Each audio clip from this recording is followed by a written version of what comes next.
여러분 반갑습니다. 오늘도 새벽 돌베개에 나오신 모든 성도님들을 주님의 이름으로 환영합니다. 연휴가 끝나고 또 일을 시작하게 되는 또 화요일인데요. 오늘도 하나님의 말씀인 마가복음 말씀 묵상하면서 말씀으로 또 새롭게 시작하는 또 일을 하게 되는 화요일 이날을 또 잘 시작하고 또 이 한 주도 열심히 또 인생을 신앙으로 살아가는 우리 모두가 되기를 바랍니다. 오늘 우리에게 주시는 하나님의 말씀은 마가복음 2장 13절로 17절까지의 말씀입니다. 예수께서 다시 바닷가로 나가셨다. 무리가 모두 예수께로 나아오니 그가 그들을 가르치셨다. 예수께서 길을 가시다가 알페오의 아들 레위가 세관에 앉아 있는 것을 보시고 말씀하셨다. 나를 따라오너라. 레위는 일어나서 예수를 따라갔다. 예수께서 그의 집에서 음식을 잡수시는데 많은 세리와 죄인들도 예수와 그의 제자들과 한자리에 있었다. 이런 사람들이 많이 있었는데 그들이 예수를 따라왔던 것이다. 바리새파의 율법학자들이 예수가 죄인들과 세리들과 함께 음식을 잡수는 것을 보고 예수의 제자들에게 말하였다. 저 사람은 세리들과 죄인들과 어울려서 음식을 먹습니까? 예수께서 그 말을 들으시고 그들에게 말씀하셨다. 건강한 사람에게는 의사가 필요하지 않으나 병든 사람에게는 필요하다. 나는 의인을 부르러 온 것이 아니라 죄인을 부르러 왔다. 아멘. 오늘은 마가복음 2장의 말씀을 갖고 순간의 거룩은 모든 시간의 거룩을 목적으로 합니다. 순간의 거룩은 모든 시간의 거룩을 목적으로 합니다. 라는 제목으로 함께 하나님 말씀을 나누도록 하겠습니다. 예수님께서 다시 바닷가로 나가셨습니다. 많은 사람들은 예수님을 따랐고 예수님은 그들에게 복음을 전하셨지요. 그러다가 예수님께서 세관에 앉아 있는 세관원 레위, 즉 마태복음의 저자인 마태를 제자로 부르십니다. 당시 유대 사회에서 세관원, 즉 세리는 출교당한 사람들이었습니다. 그래서 유대 사회 안에서 그들은 죄인이었고 그들을 가까이 하는 것은 금기시 되었던 것이지요. 그런데 예수님께서는 그렇게 마태를 부르시고 또 그와 비슷한 부류의 사람들과 함께 식사를 하셨습니다. 이를 지켜보던 바리새파 사람들과 율법 학자들은 어떻게 죄인들과 어울려서 음식을 먹느냐며 그렇게 비판을 하게 되지요. 그러자 이 이야기를 전해 듣게 된 예수님께서 건강한 자에게는 의사가 필요 없지만 병든 자에게는 의사가 필요하다라고 말씀하시면서 당신은 의인을 부르러 온 것이 아니라 죄인을 부르러 오셨다고 대답해 주십니다.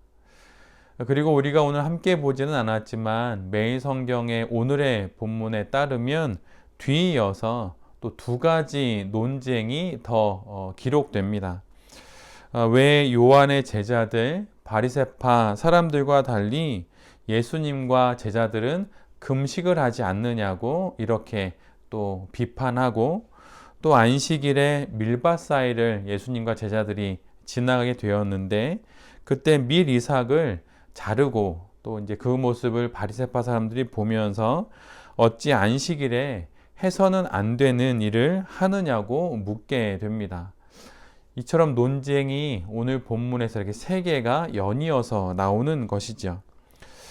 이 두 번째, 세 번째에 나온 또 금식 논쟁과 또 안식일 논쟁에 대해서 예수님께서 또 대답을 해주시는데 혼인 잔칫날에 금식을 할 수는 없는 것이고 새 포도주는 새 부대에 담아야 한다는 말씀으로 그 금식 논쟁에 대해서 이렇게 응수를 하십니다.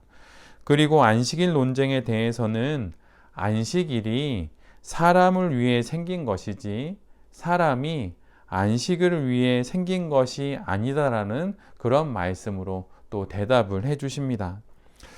우리는 오늘 본문에 기록된 세 가지 논쟁만 오늘 잠깐 보게 되지만 마가복음 1장의 후반부부터 오늘 본문에 이르기까지의 내용을 연결해서 보면 귀신 들린 자를 고쳐주시는 장면이나 나병 환자를 낫게 해주시는 장면, 또 중풍병 환자를 치유하시는 장면, 그리고 마태를 부르시고 금식 논쟁에 이제 빠지시게 되시고 안식일 논쟁에 빠지시게 되시는 이 일련의 내용들을 쭉 읽어 나가다 보면 점점 논쟁이 심화되는 것을 알게 됩니다.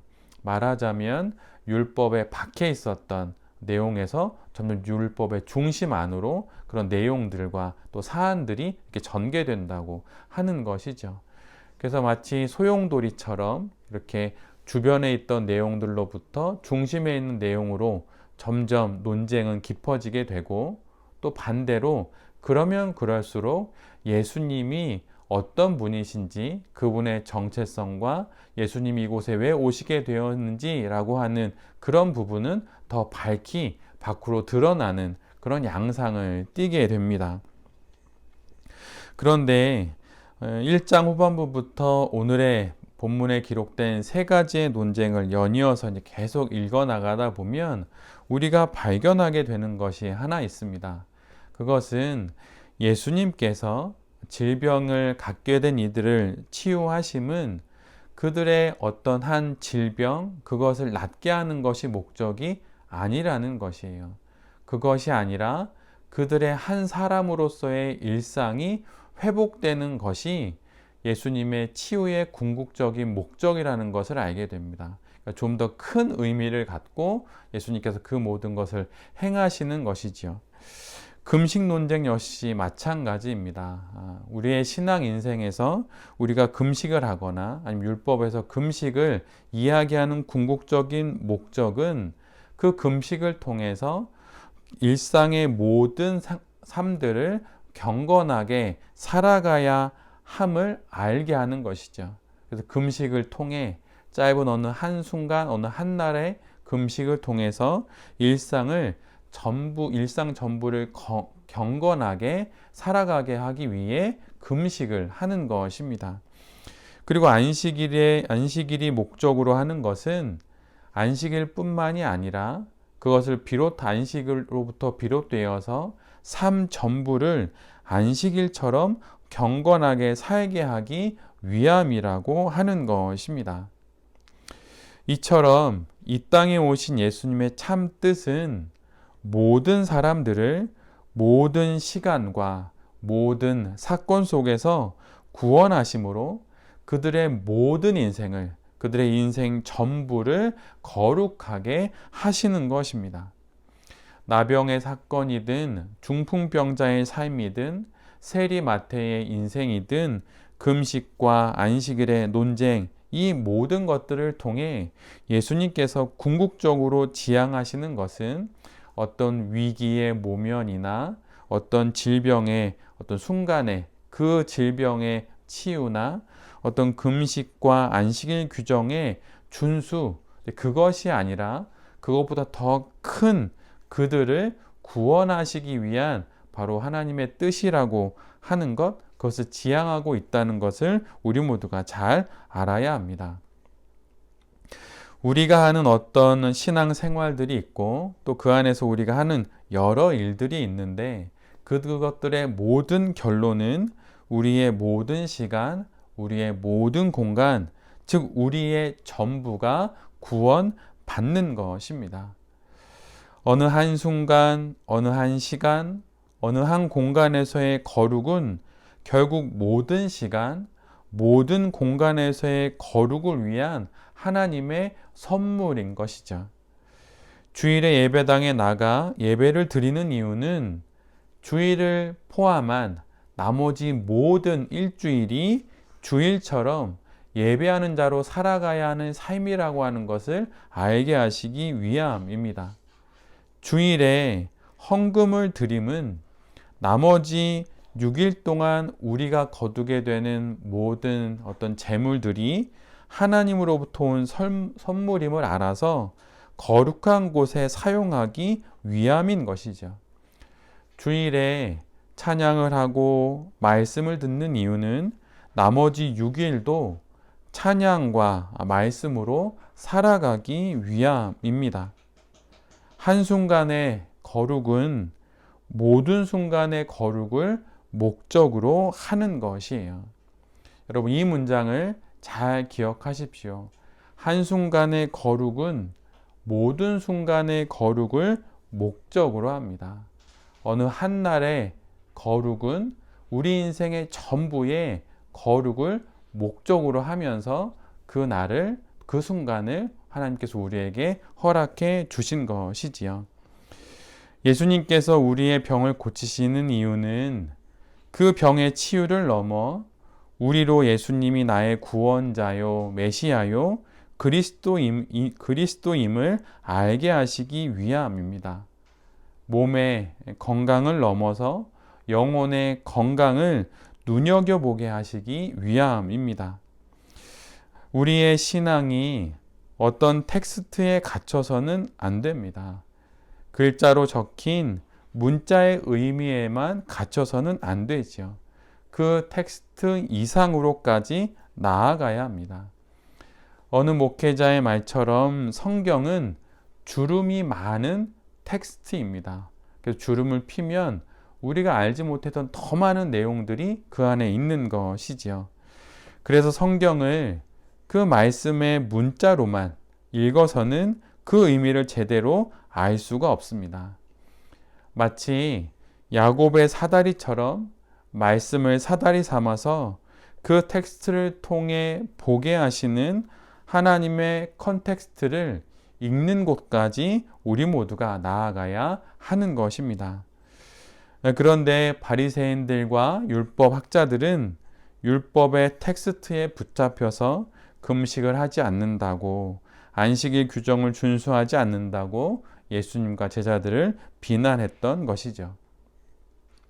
말씀과 율법의 더 깊은 의미를 몰랐기 때문입니다.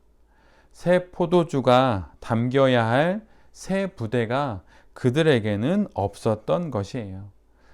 예수님의 새로운 말씀을 담을 새로운 신앙이 없었기 때문에 그들은 텍스트에 붙잡혔던 것입니다.